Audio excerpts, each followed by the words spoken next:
ఆంధ్రప్రదేశ్లోని తిరుమల ప్రపంచంలో అత్యధికంగా దర్శనం చేసుకునే శ్రీ వెంకటేశ్వర స్వామి ఆలయం.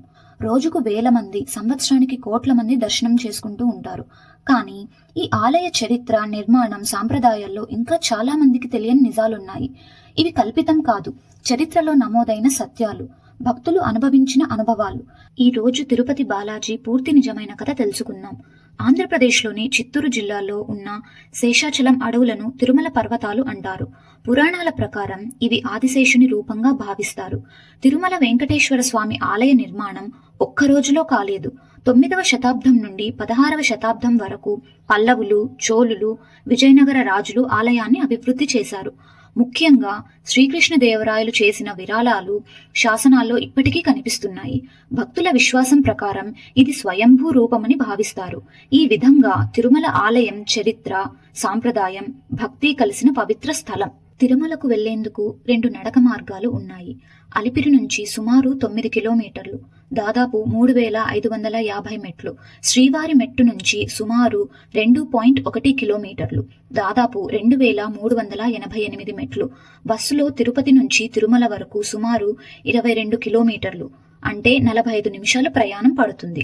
తిరుమల లడ్డు ప్రత్యేకత. తిరుమల లడ్డు ఆలయంలోని పోటు వంటశాలలో శతాబ్దాలుగా సాంప్రదాయం ప్రకారం తయారు చేస్తారు. ప్రత్యేక ప్రమాణాల్లో పదార్థాలు కలిపి చేసే ఈ లడ్డూకు GI గుర్తింపు ఉంది. అందుకే ఇదే రుచి ఎక్కడా రావడం లేదు. నిరంతర దర్శనం. తిరుమల ఆలయంలో ప్రపంచంలో అత్యధికంగా దర్శనం చేసుకునే దేవాలయాల్లో ఒకటి.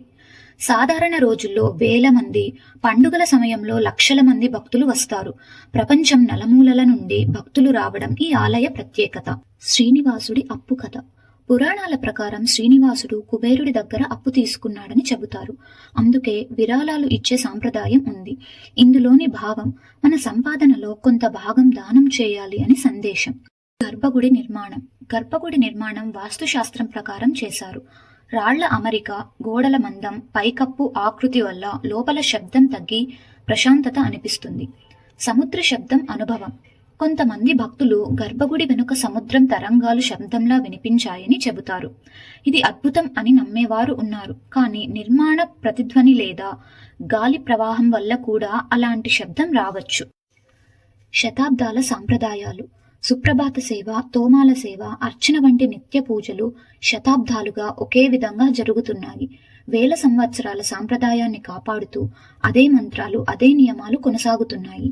ఈ తిరుమల కొండల్లో కొన్ని రాయి ఆకారాలు దూరం నుంచి చూస్తే గరుడ ముఖంలా, మరికొన్ని శ్రీ వెంకటేశ్వర స్వామివారి ముఖంలా కనిపిస్తాయని భక్తులు విశ్వసిస్తారు. ప్రపంచం నలుమూలల నుండి భక్తులు తిరుమలకు వస్తారు. భాష, జాతి, దేశం తేడా లేకుండా అందరూ గోవిందా అని పిలుస్తారు. స్వామివారి ముందు నిలబడ్డప్పుడు మన సమస్యలు చిన్నవిగా అనిపించి మన అహంకారం తగ్గి మనసుకు ప్రశాంతత వస్తుంది. తిరుమలలో రహస్యాలు ఉండొచ్చు, కానీ నిజమైన అద్భుతం భక్తి. తిరుపతి బాలాజీ కేవలం దేవుడు కాదు, మన ఆశ, మన నమ్మకం, మన ధైర్యం. ఒక్కసారి తిరుమల దర్శనం జీవితాంతం గుర్తుండే అనుభవం. స్వామి కటాక్షం మీ కుటుంబాలపై ఎల్లప్పుడూ ఉండాలి. ఈ వీడియో నచ్చితే గోవిందా అని కమెంట్ చేయండి.